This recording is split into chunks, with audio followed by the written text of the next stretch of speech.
Black ഹോളിൽ വീണാൽ തിരിച്ചു വരാൻ കഴിയുമോ? ഒരു ദിവസം നിങ്ങൾ ബഹിരാകാശ യാത്രയിലാണ്.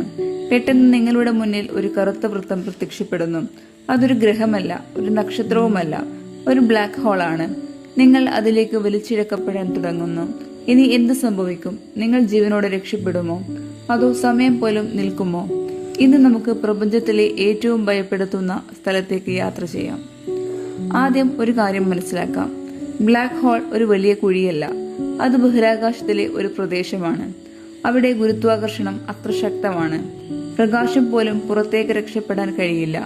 സൂര്യനേക്കാൾ പല മടങ്ങ് വലിയ ഒരു നക്ഷത്രം അതിന്റെ ജീവിതാവസാനത്തിൽ സ്വന്തം ഗുരുത്വാകർഷണത്തിൽ തകർന്നു വീഴുമ്പോഴാണ് ചില ബ്ലാക്ക് ഹോളുകൾ രൂപപ്പെടുന്നത്.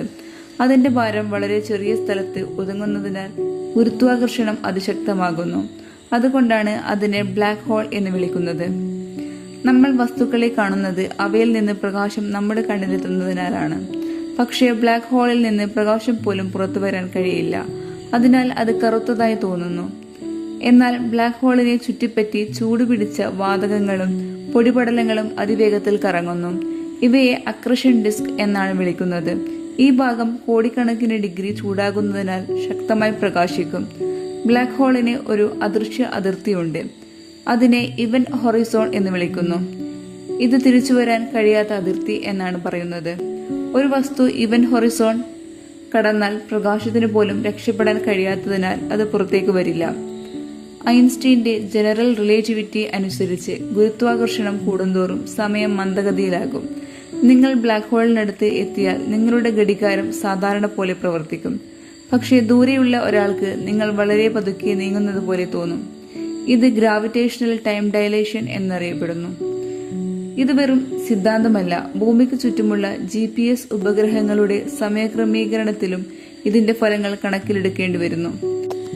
ചെറിയ ബ്ലാക്ക് ഹോളിനടുത്ത് കാലുകളിൽ അനുഭവപ്പെടുന്ന ഗുരുത്വാകർഷണം തലയിൽ അനുഭവപ്പെടുന്നതിനേക്കാൾ വളരെ കൂടുതലായിരിക്കും. ഇത് നിങ്ങളുടെ ശരീരത്തെ നീട്ടി വലിച്ചെടുക്കും.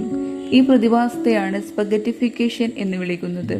ഇത് പാസ്തയായ സ്പഗറ്റി പോലെ ശരീരം നീളുന്നതുമായി ഉപമിച്ചാണ് ഈ പേര്. ഇവിടെയാണ് ഏറ്റവും കൗതുകകരമായ കാര്യം. സൂപ്പർ മാസീവ് ബ്ലാക്ക് ഹോളുകളുടെ ഈവന്റ് ഹൊറിസോൺ വളരെ വലുതാണ്. അതിനാൽ അത് കടക്കുമ്പോൾ ഉടൻ സ്പഗറ്റിഫിക്കേഷൻ ഉണ്ടാകണമെന്നില്ല. ആദ്യത്തിൽ പ്രത്യേകിച്ച് ഒന്നും സംഭവിക്കുന്നില്ലെന്ന് പോലും തോന്നാം. പക്ഷേ ഈവന്റ് ഹൊറിസോൺ കടന്നാൽ തിരികെ വരാൻ നിലവിലെ ശാസ്ത്രീയ അറിവ് പ്രകാരം വഴിയില്ല. ബ്ലാക്ക് ഹോളിന്റെ കേന്ദ്രഭാഗത്തെ സിംഗുലാരിറ്റി എന്നാണ് വിളിക്കുന്നത്. അവിടെ സാന്ദ്രതയും ഗുരുത്വാകർഷണവും അത്യന്തം കൂടുതലായിരിക്കുമെന്ന് കരുതുന്നു. എന്നാൽ യഥാർത്ഥത്തിൽ അവിടെ എന്താണ് സംഭവിക്കുന്നത് എന്ന് ഇന്നും ശാസ്ത്രജ്ഞർക്ക് അറിയില്ല. കാരണം ഐൻസ്റ്റീന്റെ ജനറൽ റിലേറ്റിവിറ്റിയും ക്വാണ്ടം മെക്കാനിക്സും അവിടെ ഒരുമിച്ച് പൂർണ്ണമായി വിശദീകരിക്കാൻ കഴിയുന്നില്ല. അതുകൊണ്ട് തന്നെ സിംഗുലാരിറ്റി ഇന്നും ശാസ്ത്രത്തിലെ ഏറ്റവും വലിയ രഹസ്യങ്ങളിലൊന്നാണ്. നിലവിലെ ശാസ്ത്രീയ അറിവ് പ്രകാരം ഈവന്റ് ഹൊറിസോണിന് പുറത്താണെങ്കിൽ രക്ഷപ്പെടാൻ സാധ്യതയുണ്ട്. ഈവന്റ് ഹൊറിസോൺ കടന്നാൽ തിരികെ വരാൻ കഴിയില്ല. പ്രകാശത്തിന് പോലും അവിടെ നിന്ന് പുറത്തു വരാൻ കഴിയില്ല. അതിനാൽ മനുഷ്യനും തിരികെ വരില്ലെന്ന് ഇന്നത്തെ ശാസ്ത്രം പറയുന്നു. ബ്ലാക്ക് ഹോളിനെ കുറിച്ച് നമുക്ക് ഇന്ന് ഒരുപാട് കാര്യങ്ങൾ അറിയാമെങ്കിലും അതിൻ്റെ ഉള്ളിൽ യഥാർത്ഥത്തിൽ എന്താണ് സംഭവിക്കുന്നത് എന്നത് ഇന്നും ശാസ്ത്രത്തിന് ഉത്തരം കിട്ടാത്ത ഒരു വലിയ ചോദ്യമാണ്. ഒരുപക്ഷെ ഭാവിയിൽ പുതിയ കണ്ടെത്തലുകൾ ഈ രഹസ്യം വെളിപ്പെടുത്തും. നിങ്ങൾക്ക് എന്താണ് തോന്നുന്നത്? ബ്ലാക്ക് ഹോളിന്റെ ഉള്ളിൽ മറ്റൊരു പ്രപഞ്ചമാകുമോ, അല്ലെങ്കിൽ എല്ലാം അവസാനിക്കുന്ന ഒരു സ്ഥലമോ? നിങ്ങളുടെ അഭിപ്രായം കമന്റിൽ എഴുതൂ. ഇത്തരത്തിലുള്ള കൗതുകകരമായ ശാസ്ത്ര രഹസ്യങ്ങളും ബഹിരാകാശ അത്ഭുതങ്ങളും മലയാളത്തിൽ അറിയാൻ നമ്മുടെ ചാനൽ സബ്സ്ക്രൈബ് ചെയ്യൂ.